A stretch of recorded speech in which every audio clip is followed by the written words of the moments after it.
안녕하세요. 행바 네 번째 시간 오신 여러분을 환영합니다. 오늘은 로마서에 가면 아브라함을 보세요 라는 주제로 함께 나눠보려고 합니다. 로마서에서 아브라함을 보려면 어디를 봐야 할까요? 맞습니다. 로마서 4장을 봐야 합니다. 오늘 우리가 로마서 4장을 볼 때 깨닫게 하시는 성령님께서 우리 인도해 주시기를 기도합니다. 로마서 4장을 읽으면 어떠한 마음이 드시나요? 어떠한 도전과 결단이 생기시나요?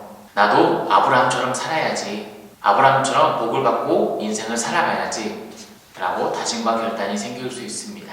조금 과정에서 이야기를 하면 로마서 4장은 아브라함의 위인전이라고 말을 할 수 있습니다. 로마서 4장이 아브라함의 위인전일까요?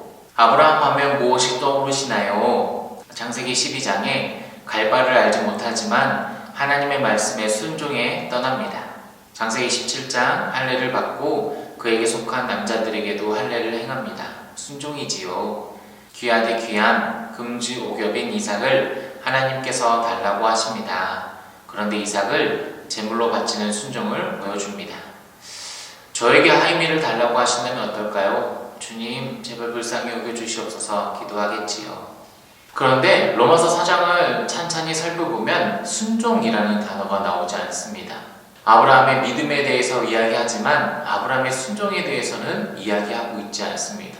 아브라함 하면 순종인데 바울은 몰랐을까요?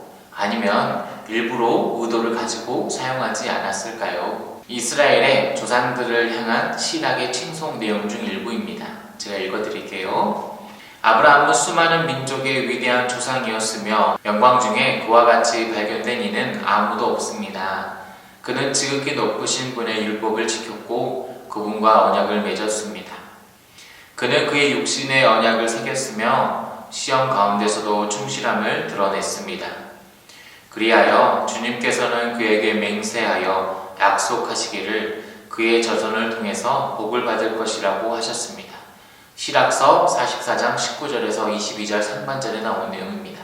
실학서에서 보더라도 아브라함은 힘겨운 가운데서도 충실함을 지켰다. 즉 하나님께 순종하는 삶의 모습을 보여줬다라고 이야기를 합니다. 히브리서 11장 8절을 봐도 아브라함의 순종에 대해서 이야기를 하고 있는데 왜 로마서 4장에서는 아브라함의 순종에 대한 이야기를 하고 있지 않은 걸까요? 그렇다면 로마서 4장을 함께 살펴보기 원합니다. 로마서 4장 1절입니다. 그런즉 육신으로 우리 조상인 아브라함이 무엇을 얻었다 하리요?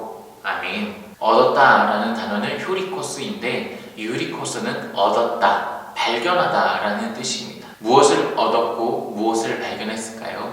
로마서 4장 1절은 굉장히 번역하기 어려운 구절로 학자들 사이에서 유명합니다. NIV 성경에서는 이를 이렇게 번역합니다. 아브라함을 가리켜 무언가를 찾거나 얻은 사람으로 여깁니다. 아브라함이 무엇을 찾고 있거나 얻기 위해서 노력하는 사람이다 라는 것이지요. 리차드 B 헤이스라는 사람은 이를 이렇게 번역합니다. 우리는 육신을 따라 아브라함이 우리의 조상됨을 찾아냈습니까? 우리가 찾고 있습니다. 그런데 무엇을 찾냐면 육신을 따라 아브라함이 우리의 조상인지를 찾고 있습니다. 다르게 해석할 수 있지만 이 해석들의 공통점은 무엇이냐면 아브라함이 중심에 서 있습니다. 정말 로마서 4장은 아브라함의 위인전일까요? 그리고 4장 10절입니다. 10절에서는 아브라함이 무할레시의 복을 받았다라고 이야기를 합니다. 이는 이방인과 아브라함을 연결시키는 것을 보여주고 있지요. 지난 시간에 이야기를 나눴던 것처럼 바울은 유대인과 이방인의 경계를 허물었습니다. 로마서 4장 10절을 통해서도 아브라함과 이방인을 연결시킴을 통해 경계를 허물고 있습니다.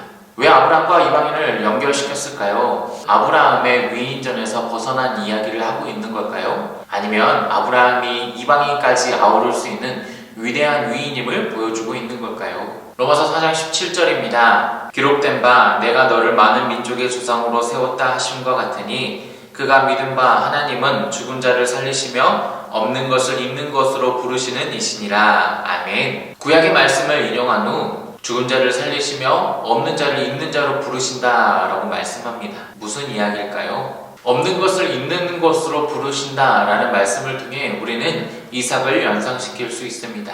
로마서 4장 18절에서 23절까지만 봐도 하나님께서 아브라함에게 이삭을 약속하는 모습과 상황이 나오기 때문입니다. 그렇다면 죽은 자를 살리신다라는 것은 어떻게 받아들여야 할까요? 두 가지를 설명하기 위해서는 24절을 봐야 합니다. 곧 예수 우리 주를 죽은 자 가운데서 살리신 이를 믿는 자니라. 아멘. 하나님께서 죽은 자를 살리시고 없는 이를 있는 자로 부르시는 것은 바로 예수 그리스도를 말씀하고 있습니다. 하나님께서 예수님을 부활하셨지요. 아브라함 시대에는 알 수 없었지만 하나님께서는 예수님을 부르고 계십니다. 즉 부활하시고 없는 자를 있게 부르시는 것은 바로 예수 그리스도를 지칭하고 있습니다. 18절에 아브라함은 바랄 수 없는 중에 바랐다 말씀합니다. 19절에 알고도 믿음이 약하여지지 않았다 이야기하지요. 20절에 약속을 의심하지 않고 말합니다. 이 말씀들을 통해서 아브라함의 위대함을 볼 수 있습니다. 그런데 정작 바울은 아브라함을 본받으세요 라고 말하고 있지 않습니다. 고린도전서 4장 16절에 나를 본받으라 말했던 것처럼 아브라함을 본받으라 말할 수 있었을 텐데 왜 바울은 그렇게 말하지 않을까요? 위인전이라면 본받으라고 말하는 게 더 효과적이지 않을까요? 로마서 4장 24절과 25절 끝으로 예수님의 이야기로 마무리됩니다. 아브라함의 위인전일 거라고 생각을 했는데 예수님의 이야기로 끝나고 있는 이유는 무엇일까요? 결국 로마서 4장 끝에 다다르면 아브라함은 사라지고 예수 그리스도 안에서 행하신 하나님의 행위로 옮겨졌음을 살펴볼 수 있습니다. 이를 프란시스 왓슨이라는 사람이 이렇게 표현했습니다. 아브라함은 자신의 이야기에서 정작 조연이 되어버렸다라고 말이지요.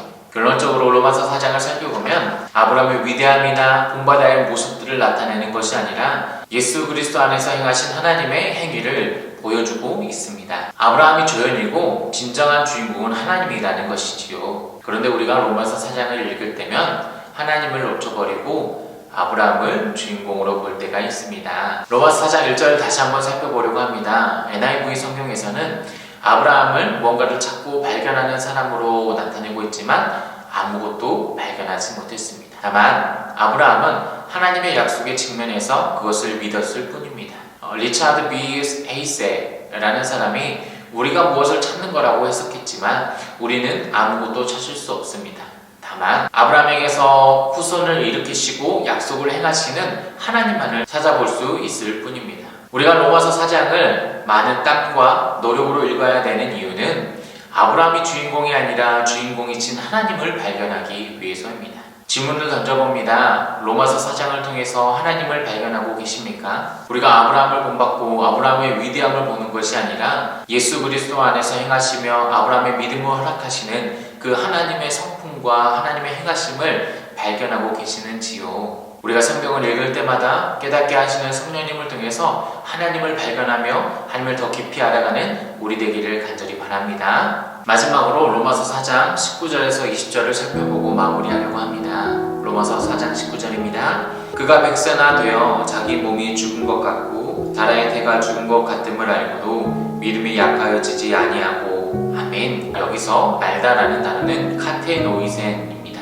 이 단어는 무엇을 향하여 라는 뜻과 생각하다, 이해하다 라는 뜻이 결합되어 깊이 생각하다 라는 뜻입니다. 아브라함은 알았습니다. 자신의 몸과 사라의 몸, 상과 조건을 깊이 생각해 봤을 때 아이를 가진다라는 것은 불가능함을 알았습니다. 근데 아브라함은 깊이 생각하는 것을 자신의 상황과 조건에서 멈추지 않았습니다. 아브라함은 하나님을 깊이 생각했습니다. 아브라함은 하나님의 약속을 깊이 생각했습니다. 그래서 아브라함은 믿음이 약하여지지 않았다라고 말씀하고 있습니다. 우리도 상황과 조건을 카테노이센 깊이 생각해야만 합니다. 그냥 흘러가는 대로 살아가는 것이 아니라 나의 몸 상태가 어떤지 조건과 상황이 어떤지 깊이 생각하십시오. 그런데 생각을 거기서 멈추는 것이 아니라 아브라함처럼 나의 하나님에 대해서 깊이 생각하십시오. 나에게 주신 하나님의 약속이 어떤 것인지 또한 깊이 생각하시기를 바랍니다. 그러면 아브라함처럼 믿음이 약하여지지 않을 수 있습니다. 그렇다면 어떻게 믿음이 약하여지지 않을 수 있었을까요? 그 답은 로마서 4장 20절에 있습니다. 로마서 4장 20절입니다. 믿음이 없어 하나님의 약속을 의심하지 않고 믿음으로 견고하여져서 하나님께 영광을 돌리며 아멘. 아브라함은 믿음으로 견고하여져서 라고 말을 합니다. 견고하여져서 라는 단어는 에네디나모네 라는 단어입니다. 에네디나모레 라는 단어는 능히 할 수 있게 하다 라는 뜻입니다. 그런데 본문에서는 이를 수동태로 사용하여서 아브라함 스스로가 능히 할 수 있게 하거나 아브라함 스스로가 믿음을 견고하여서가 아니라 누군가가 아브라함을 능히 할 수 있게 하였고 믿음이 견고하게 하였다라고 말씀하고 있습니다. 누구일까요? 맞습니다. 바로 하나님께서 아브라함을 능히 할 수 있게 하셨고 믿음을 견고하게 하셨다라고 말씀하고 있습니다. 아브라함이 상황을 깊이 생각하고 하나님의 약속 또한 깊이 생각했을 때 하나님께서 그 어려운 상황을 이겨나갈 수 있도록 아브라함에게 능히 믿음을 견고하게 하셨다라고 성경은 말씀하고 있습니다. 결국 아브라함의 믿음이 좋아서 훌륭한 인격과 어떤 능력을 가지고 있어서 하나님께 영광을 돌리는 삶이 아니라 하나님께서 아브라함에게 믿음을 선물로 주셨고 힘겹고 어려운 상황에서도 믿음을 능히 견고하게 하신 분이 바로 하나님이심을 성경은 이야기하고 있습니다. 우리도 상황과 조건을 깊이 생각하고 하나님과 하나님의 약속을 깊이 생각함을 통해서 그 어려운 상황에서도 능히 믿음을 견고하게 하시는 하나님을 바라보기 원합니다. 하나님을 믿으십시오. 어려운 상황 속에서도 조건 속에서도 능히 이겨내게 하시며 믿음을 견고하게 하시는 하나님을 생각하십시오. 그래서 하나님께 영광 올려드리는 금성의 제자 되기를 축복합니다. 정리합니다. 로마서 4장은 아브라함의 위인전이 아닙니다. 하나님이 주인공이시고 아브라함이 조연입니다. 하나님께서 믿음을 아브라함에게 선물로 주시고 예수 그리스도 안에서 행하시는 하나님의 일하심과 하나님의 역사하심을 살펴볼 수 있는 로마서 4장, 그리고 우리의 삶이 되기를 간절히 바랍니다. 우리가 매일매일 살아갈 때 로마서 4장에서 하나님을 발견한 것처럼 우리의 삶 속에서도 나를 위해서 일하시고 역사하시는 하나님을 발견하는 우리의 복된 삶이 되기를 축복합니다. 더 나아가 로마서 4장 19절에서 20절에 말씀한 것처럼 카세 노이센 하십시오. 나의 상황과 나의 조건을 깊이 생각하십시오. 그 생각이 거기서 머무르는 것이 아니라 하나님을 깊이 생각하고 하나님의 약속을 깊이 생각하는 우리 되십시오. 그렇게 깊이 카테 노이센 할 때에 하나님께서 상황을 능히 이길 수 있는 힘과 믿음을 견고하게 하실 줄 믿습니다. 하나님께서 우리에게 주시는 견고한 믿음으로 하루하루 승리하며 하나님께 영광 올려드리는 우리 되기를 간절히 바랍니다. 감사합니다. 다음 시간에 뵙겠습니다.